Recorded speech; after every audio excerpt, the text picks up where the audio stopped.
नमस्कार, स्वागत है आपका छत्तीसगढ़ कौशल्या भूमि में। मैं हूं आपके साथ स्वीटी दीक्षित। रुक करेंगे छत्तीसगढ़ की खबरों की ओर। मुख्यमंत्री भूपेश बघेल आज दिल्ली में होने वाली नीति आयोग की बैठक में हिस्सा लेंगे। दिल्ली में दिन भर होने वाली इस बैठक के लिए सभी राज्यों के मुख्यमंत्रियों को बुलाया गया है। जानकारी के मुताबिक इस बैठक में सीएम बघेल की प्रधानमंत्री नरेंद्र मोदी, गृह मंत्री अमित शाह से मुलाकात हो सकती है। नीति आयोग की बैठक में भूपेश बघेल 5वें नंबर पर संबोधित करेंगे। इसमें प्रदेश की साल भर की उपलब्धियों के साथ भविष्य के प्लानिंग और केंद्र में लंबित योजनाओं की मंजूरी की बात करेंगे। इसके साथ ही राज्य के लिए जरूरी राजस्व की मांग भी की जाएगी। बैठक में प्रभारी मुख्य सचिव सुब्रत साहू, वित्त सचिव अंकित आनंद भी शामिल होंगे। ज्यादा जानकारी के साथ मनोज शुक्ला जुड़ चुके हैं। मनोज शुक्ला, क्या दिल्ली पहुंच चुके हैं सीएम भूपेश बघेल? क्या कुछ कार्यक्रम और आगे रहने वाला है? कितनी देर में बैठक शुरू होने वाली है? क्या कुछ जानकारी? जी जी, आपको बता दें, बैठक शुरू हो चुकी है। प्रधानमंत्री मोदी के नेतृत्व में ये बैठक, नीति आयोग की बैठक शुरू हो चुकी है, जिसमें भूपेश बघेल 5वें नंबर पर संबोधित करेंगे बैठक को। और इसमें मुख्यमंत्री भूपेश बघेल ज्वलंत मुद्दे को, छत्तीसगढ़ के जो मुद्दे है उनको उठाने का प्रयास भूपेश बघेल वहां पर करेंगे। और इस बैठक को लेकर मुख्यमंत्री भूपेश बघेल ने एक बयान भी दिया है कि कई ऐसे ज्वलंत मुद्दे हैं जिन पर बात की जाएगी, जैसे जीएसटी क्षतिपूर्ति का मुद्दा है काफी दिनों से, और केंद्र सरकार से जो राशि लेनी उस पर भी ये चर्चा हो सकती है।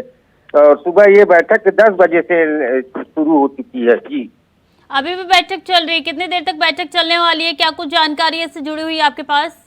जी जी, ये बैठक 4 बजे तक चलेगी और इस बैठक काफी निष्कर्ष क्या होगा बैठक के बाद ही इसमें पता चल पाएगा। मुख्यमंत्री भूपेश बघेल के साथ और कौन कौन से कैबिनेट मिनिस्टर गए हैं, उनके साथ क्या कुछ जानकारी है? जी, कैबिनेट मिनिस्टर की जानकारी तो नहीं है फिलहाल। मुख्य सचिव यहाँ के सुब्रत साहू जी और आनंद जी गए हुए हैं, 2 लोग यहाँ से अधिकारी जो छत्तीसगढ़ के बड़े अधिकारी हैं। जी, ये भी जानकारी निकल के सामने आई है कि प्रधानमंत्री और गृह मंत्री अमित शाह से भी मुलाकात कर सकते हैं सीएम भूपेश बघेल।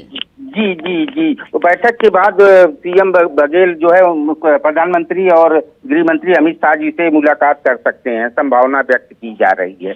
इसी मुद्दों को लेकर छत्तीसगढ़ के काफी कुछ मुद्दे हैं जिससे उनकी वार्ता होना संभव हो सकता है।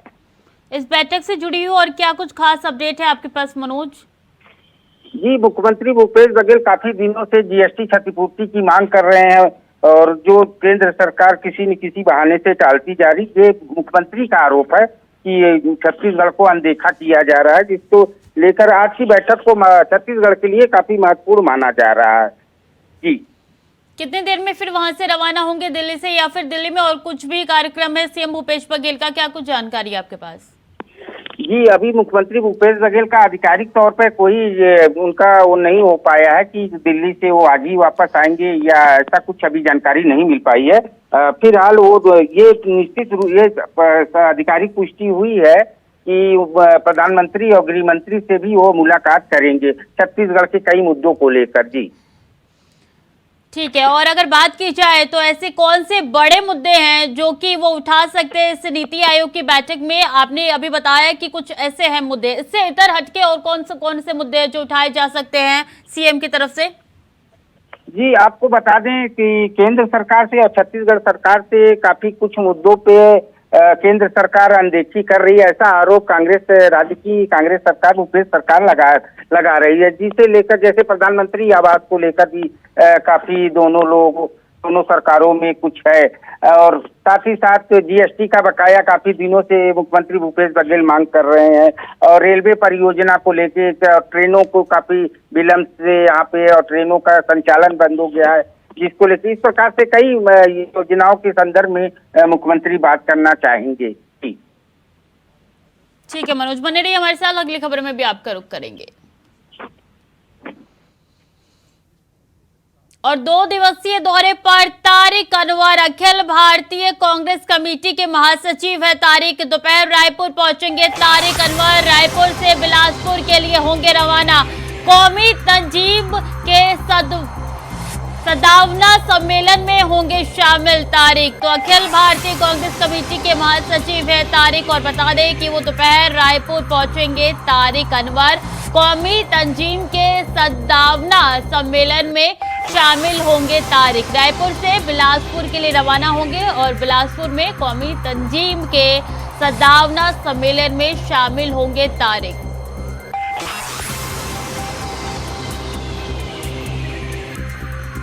तो दोपहर रायपुर पहुंचेंगे तारिक अनवर। रायपुर से बिलासपुर के लिए रवाना होंगे। उसके बाद वो एक सम्मेलन है जिसका नाम है कौमी तंजीम के सद्भावना और इसी सम्मेलन में शामिल होंगे। आपको बता दें कि तारिक अनवर दोपहर रायपुर पहुंचेंगे। अखिल भारतीय कांग्रेस कमेटी के महासचिव है तारिक और इसी के साथ जानकारी दे रही कि 2 दिवसीय दौरे पर तारिक अनवर है। लगातार हमारे साथ मनोज शुक्ला बने हुए हैं। मनोज, 2 दिवसीय दौरा है, क्या कुछ खास रहने वाला है?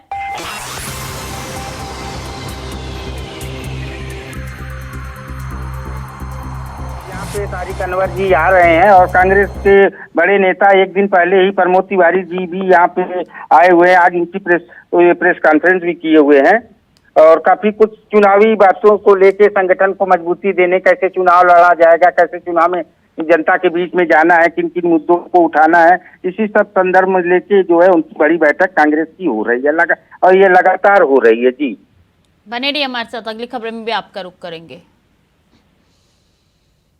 और परीक्षा तिथि में किया गया है संशोधन। सहायक प्रबंधक श्रम पदाधिकारी श्रम निरीक्षक की परीक्षा 13 जून को होगी। सहायक प्रबंधक की परीक्षा 24 जून को होगी और श्रम पदाधिकारी की परीक्षा 24 जून को होगी। तो बता दें कि 13 जून को होगी सहायक प्रबंधक की परीक्षा और इसी के साथ जानकारी दे दें कि संशोधन किया गया है। इसमें परीक्षा तिथि में संशोधन किया गया है। सहायक प्रबंधक श्रम पदाधिकारी श्रम निरीक्षक की परीक्षा अब होनी है और 13 जून को ये परीक्षा होगी, 24 जून को पदाधिकारी की परीक्षा होगी। मनोज शुक्ला लगातार हमारे साथ बने हुए हैं। मनोज, क्यों संशोधन किया गया है आखिर?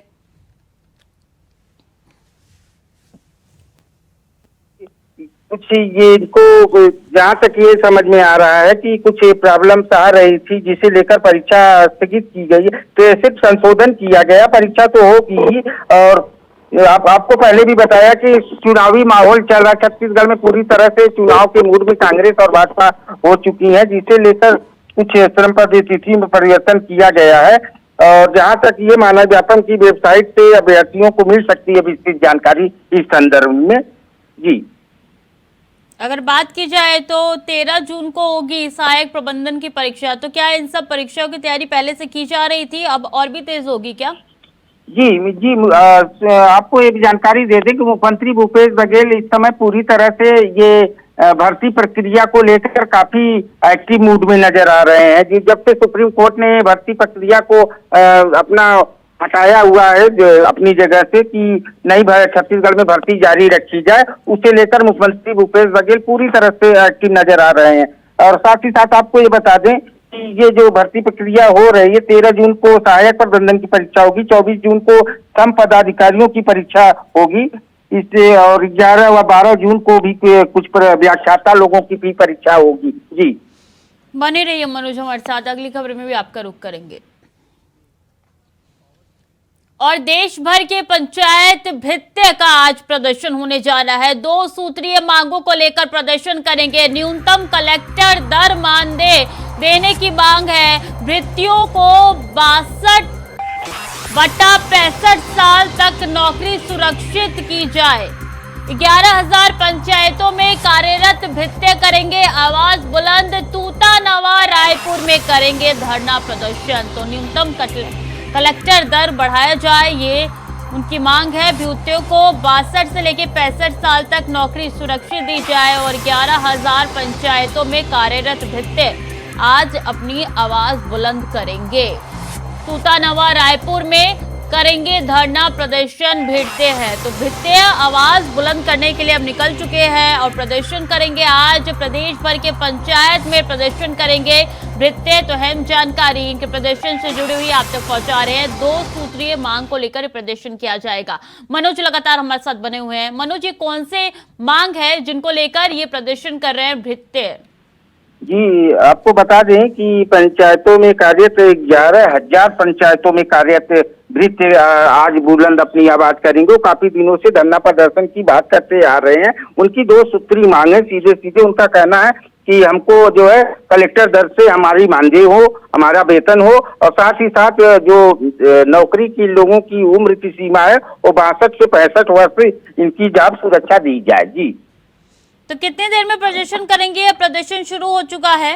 जी, इन लोगों का प्रदर्शन ये छत्तीसगढ़ की राजधानी नया रायपुर में प्रदर्शन, इन लोगों का धरना प्रदर्शन चालू हो गया है और वहाँ पे ये अपनी ये दो मांग रख रहे हैं और इसमें सबसे खास बात ये थी बताया वो नहीं है कि 11,000 पंचायतों में कार्यरत कर्मचारी इसके में शामिल है, अपनी आवाज बुलंद कर रहे हैं। जी, तकरीबन अगर बात की जाए तो ये प्रदर्शन कब तक चलने वाला है? सिर्फ आज भर का है कि आगे भी प्रदर्शन जारी रहेगा? क्या कुछ जानकारी है आपके पास? जी, इस विषय में अभी जो धरना प्रदर्शन कर रहे हैं उनसे बात भी नहीं हो पाई है। फिलहाल जो है अभी इन लोगों से बात होगी कि ये धरना प्रदर्शन कब तक जारी रहेगा या आज ही सिर्फ एक दिवसीय धरना प्रदर्शन इन लोगों ने किया हुआ है। जी, बने रहिए हमारे साथ मनोज, अगली खबर में भी आपका रुख करेंगे। पर्यावरण संरक्षण के लिए शपथ कार्यक्रम है। 1 जून को छत्तीसगढ़ में 5 लाख लोग लेंगे शपथ। छत्तीसगढ़ पर्यावरण संरक्षण मंडल की अनोखी पहल की जा रही है। मिशन लाइफ के तहत जनभागीदारी का कार्यक्रम है जिसमें 5 लाख लोग शपथ लेंगे। 1 जून की तारीख बताई जा रही है। छत्तीसगढ़ में इस कार्यक्रम का आयोजन किया गया है। 5 जून को ये शपथ ग्रहण समारोह होगा। छत्तीसगढ़ पर्यावरण संरक्षण मंडल की ये अनोखी पहल मानी जा रही है और मिशन लाइफ के तहत जनभागीदारी का ये पूरा कार्यक्रम है और पर्यावरण संरक्षण के तहत पर्यावरण को और भी ज्यादा बढ़ावा देने के लिए, सुरक्षित रखने के लिए 5 लाख लोग 1 जून को शपथ लेंगे। मनोज लगातार हमारे साथ बने हुए हैं। मनोज, इसको लेकर क्या कुछ जानकारी, इस खबर को लेकर आपके पास? 1 जून को 5 लाख लोग शपथ लेंगे। जी जी, आपको बता दें वैसे भी देखा जाता है कि छत्तीसगढ़ समेत नई राजधानी दिल्ली में भी प्रदूषण को लेकर काफी जिस तरह से दिल्ली में है सेम उसी प्रकार से छत्तीसगढ़ की राजधानी रायपुर में भी ये जो है बहुत जरूरी है यहाँ पे पर्यावरण का संरक्षण करना और पेड़ पौधों लगाना, जिससे जो है प्रदूषण यहाँ पे बहुत ज्यादा है, जिसे लेकर ये योजना लोग चला रहे हैं। पर्यावरण 1 जून को 5 लाख लोग इसमें शपथ लेंगे पर्यावरण संरक्षण के लिए। जी, काफी कुछ यहाँ पे पेड़ पौधों की कटाई होती रहती है, जिसे रोकने के लिए ये 5 लाख लोग यह शपथ लेंगे कि यहाँ पर पौधों की कटाई छटाई न हो सके। जी, क्या कुछ इंतजाम कर लिए गए हैं क्योंकि 1 जून की तारीख बेहद करीब है और ऐसे में क्या कुछ तैयारी देखने को मिल रही है मनोज? जी जी, मिशन लाइफ के अंतर्गत जितने भी भागीदार लोग हैं, जो 5 लाख लोगों उनमें से कुछ लोग ये पूरी तैयारियां जो अभी से कर रहे हैं, राजधानी में देखने को भी मिल रही है कि उन लोग किस प्रकार से ये शपथ ग्रहण कार्यक्रम वहाँ पे संचालित करेंगे। जी, बने रहिए हमारे साथ मनोज। और बीजेपी महिला मोर्चा आज करेगी प्रदर्शन। पावर हाउस चौक पर चक्का जाम करके प्रदर्शन किया जाएगा। जिला कार्य समिति बैठक के बाद होगा प्रदर्शन। राज्यसभा सांसद डॉक्टर सरोज पांडे इसमें शामिल होंगी। शराबबंदी के वादा खिलाफ और शराब घोटाले का विरोध होगा इस प्रदर्शन में। तो अहम जानकारी अब तक पहुंचा रहे हैं। पावर हाउस चौक पर चक्का जाम करके ये प्रदर्शन किया जाएगा शराबबंदी के मामले में और इसमें विरोध प्रदर्शन जाहिर किया जाएगा। कार्य समिति के स्तर पर यह बैठक होगी, प्रदर्शन होगा। राज्यसभा सांसद डॉक्टर सरोज पांडे इसमें शामिल होंगी। तो शराबबंदी की वादा खिलाफी और शराब घोटाले का विरोध करते हुए ये प्रदर्शन किया जाएगा। मनोज लगातार हमारे साथ बने हुए हैं। मनोज, ये प्रदर्शन किया जाएगा, कब शुरू होगा प्रदर्शन, क्या कुछ जानकारी है?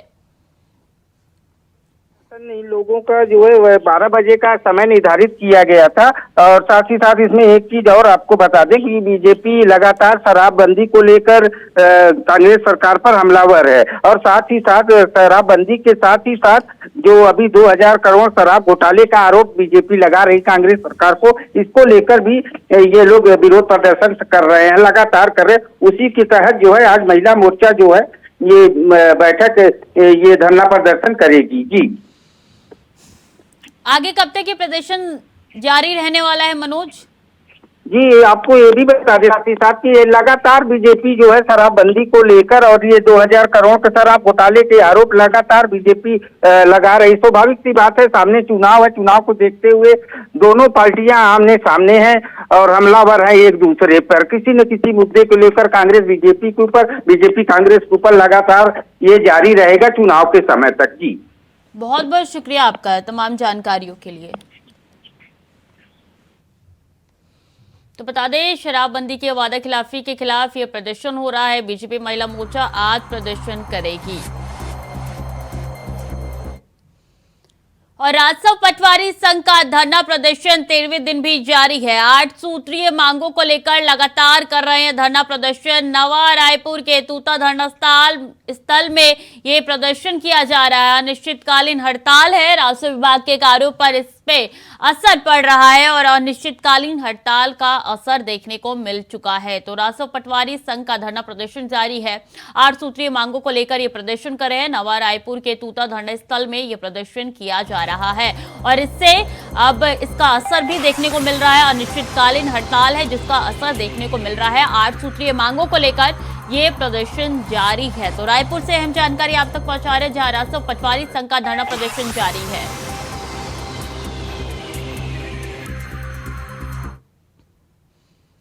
दुर्ग नगर निगम के अंतर्गत दीपक नगर की वार्ड पार्षद मीना सिंह के घर में देर रात आग लग गई। बता दें कि आग लगने से उनके घर में रखा सामान जलकर खाक हो गया है। इस हादसे में उनके पुत्र को भी चोट आई है। बताया गया है कि 2 घंटे की कड़ी मशक्कत के बाद आग पर काबू पाया गया है। ये पूरा मामला मोहन नगर थाना क्षेत्र के अंतर्गत आता है।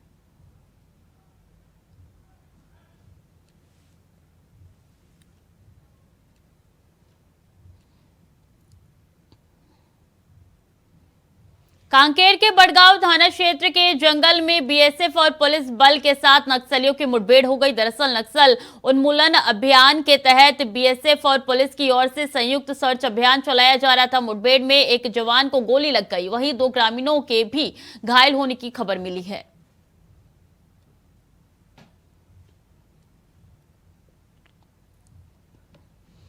गांव के 10 युवकों का खाता खोलकर करोड़ों की ऑनलाइन ठगी का ट्रांजैक्शन करने वाले आरोपी की शिकायत बेरोजगारी युवक ने की है। मामला बलौदा बाजार जिले के थाना सिमगा में शिक्षित बेरोजगार युवकों ने शिकायत दर्ज कराई है कि गांव के कचलौन का युवक प्रतीक मिश्रा ने बेरोजगार युवकों को व्यवसाय दिलाने का झांसा देकर गांव के 10 बेरोजगार युवकों का बैंक में खाता खुलवाया और उसमें से 5 करोड़ 30 लाख से अधिक का लेन देन किया। एक बेरोजगार युवक नवीन कुमार साहू के खाते में एक ही दिन में 300 बार लगभग 25 लाख का ऑनलाइन ट्रांजैक्शन हुआ है।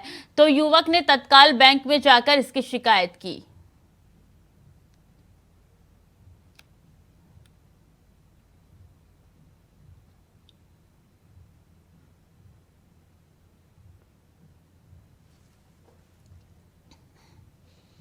तो वही कांकेर से एक हादसा सामने आया है। वहां हार्वेस्टर वाहन पलटने से स्टेट हाईवे पर 25 बाधित हो गई है, जिस कारण दोनों ओर वाहनों की कतार लगी हुई है। बता दें कि यह मामला दुर्गू कोंदल थाना क्षेत्र का है।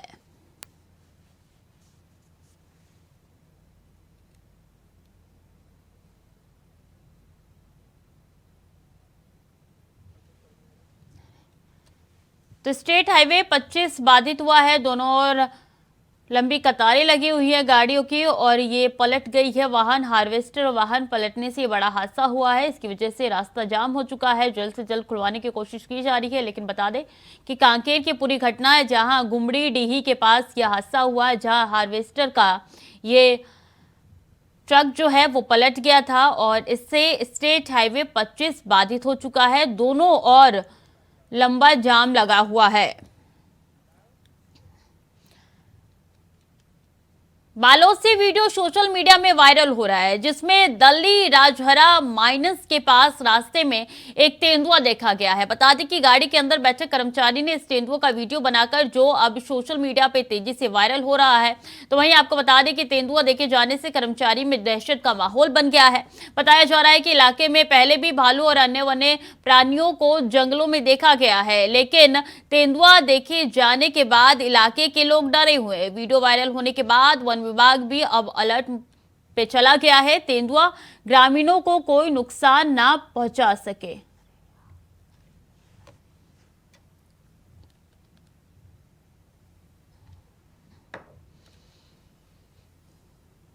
कोरिया से पटवारियों ने मनोकामना यज्ञ किया है, जहां पटवारियों की हड़ताल के 12वें दिन प्रेमाबाग स्थित दुर्गा मंदिर में पटवारियों ने मनोकामना यज्ञ का आयोजन किया, जिसमें पटवारियों ने यज्ञ में आहुति देकर अपनी मांगे पूरी करने की कामना की। आपको बता दें कि पटवारियों की हड़ताल बीते 12 दिनों से जारी है, जिसमें कि आज तक शासन ने कोई सुध नहीं लिया है। साथ ही पटवारियों की हड़ताल में जाने से जमीनी स्तर के सभी काम बुरी तरीके से प्रभावित हो गए हैं, जिस वजह से अब पटवारियों ने मनोकामना यज्ञ करके शासन का ध्यान खींचने की कोशिश की है।